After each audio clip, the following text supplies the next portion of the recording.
কয়দিন ধইরা ঢাকা থেকে পুরান ঢাকা যাওয়া হইতাছিল না। পরে আমি দুদুল আর কানা মামা মিললে একটা মিশুক লইয়া রওনা দিছি পুরান ঢাকা যায়া আমার ইচ্ছা মতো খাইম। সারাদিন কিছুই খাওয়া হইছে না ইনতা দুদুলের বিয়ার মার্কেট করতে।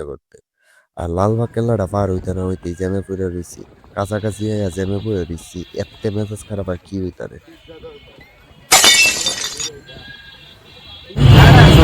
মামা বেশি খিদা লাগছে নাকি? 100 জ্যামটা যে বয়ে রয়েছে।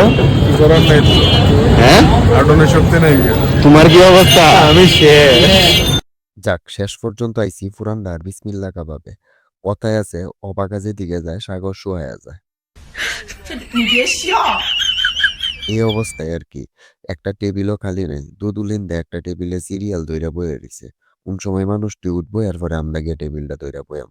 টেবিল খালি হইলে পরে বইছি, বইয়া অর্ডার দিয়া আরো ২০-২৫ মিনিট বইয়া রইছি, খাওন তো আর আয়া না। মানে কি কইয়াম সবকিছুতেই খালি বের আর বের। পরে আয়া পড়ছে খাওন, যত রকমের কাবাব আছিন মোটামুটি সবটি অর্ডার দিছি। আর দুদুলের ৮টার বাদিক্কা তো বুঝতেই আছেন কি একটা অবস্থা যে চলতেছে। যেটা সত্যি গপ্প এখন খায় আমার ভিডিও করতাম না। খায়া আগে পেটটা ঠান্ডা কইরেই পরে অন্য কিছু। খায়া শরীরটা এক্কেরে ছাইরে গেছে, প্রচুর খাওয়া দাওয়া হইছে। আর পরে একটা পার্সেল লইছে আবিরের লিগা। আর পুরান ঢাকা আইলে খাওয়া দাওয়ার পরে সবচেয়ে বেশি দরকার যেটা এটা হইতেছে ফান। আমি আর দুলু খাইয়াম, কানা খাইতো না। আর এই ফান আমি কোনোদিনই এক চান্সে মুহে ঢুকাইতে পারছি না।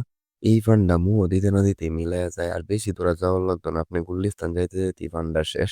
আর আজকে এই লাগাতেই ভিডিওটা ভালো লাগলে লাইক কমেন্ট শেয়ার দিন যে।